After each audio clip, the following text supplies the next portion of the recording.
한 명을 불구속 기소해서 검찰은 가장 많은 횟수를 투약한 박시현 씨와 111회를 투약한 이승현 씨, 장미인혜 씨를 불구속 기소했습니다. 그리고 42회를 투약했지만 임신 후 투약한 적이 없고 잘못을 인정한 현영 씨는 벌금 800만 원의 약식 명령을 받았습니다. 그리고 불법 투약은 아니라고 주장하는 세 사람은 불구속 기소돼 결국 법정에 서게 됐습니다. 이날 재판의 쟁점은 프로포폴 투약 사유가 정당했는지, 투약 과정에서 의사와 공모를 했는지 크게 두 가지입니다. 검찰은 장미인의 이승현, 박시현 씨가 프로포폴을 상습 투약한 사실이 확인됐다고 주장을 했는데요. 또 의사들이 이들의 의존성을 알고도 관련 기록을 허위 기재하며 투약을 도왔다고 진술했습니다. 검찰의 주장에 세 사람은 어떤 진술을 했을까요? 투약받은 사실은 인정합니다.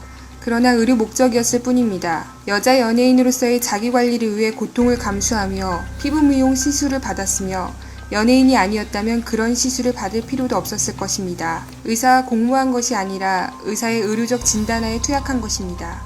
투약 사실은 인정하지만 의사의 처방에 따라 의료 목적으로 투약한 것이고 약물에 대한 의존성이나 중독성은 없었습니다. 그리고 박시현 씨 측 변호인은 검토 후에 답변을 하겠다고 입장 발표를 미뤘습니다. 세 사람 모두 시술을 빙자해 프로포폴을 투약했다는 점은 부인을 했습니다.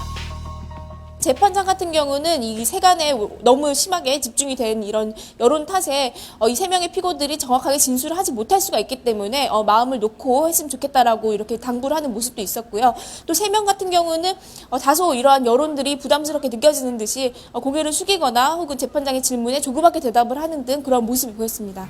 공판을 마친 장미인혜 씨의 심경을 직접 들어봤습니다. 저희 변호사님께서 다 법정에서 진실을 밝혀주셨고요. 앞으로 재판 결과를 지켜봐야 될 것 같습니다. 죄송합니다. 뒤이어 진술을 바치고 나오는 이승현 씨의 모습을 볼 수가 있는데요. 몰려드는 기자들의 질문에 말을 아끼며 짧은 사과의 말을 전했습니다.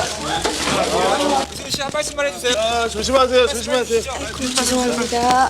현재 무혐의를 주장하고 있지만 만약 유죄가 된다면 이들의 처벌 수위는 어떻게 될까요? 세 사람 모두 공인이기 때문에 재판부에서도 죄질을 가볍게 평가하지는 않을 것입니다.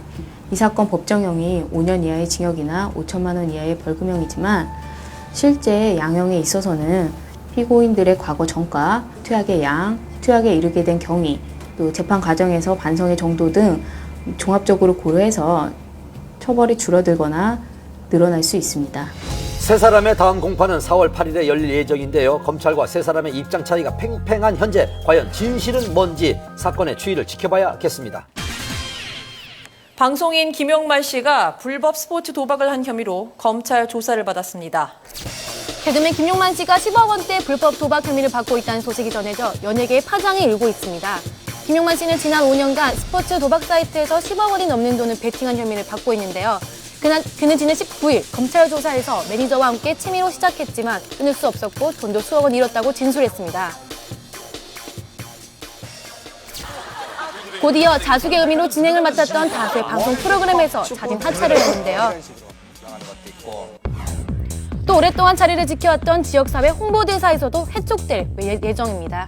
저희 내부에서도 홍보대사 저희가 운영하고 있는 지침이 있어서 이번 사례처럼 그런 어떤 사회적 무리를 일으킨 경우에는 활동을 이렇게 못 하시게 되어 있어요. 특히 김용만 씨는 평소 연예인 축구단 단장을 맡는 등 스포츠 마니아로도 유명했는데요.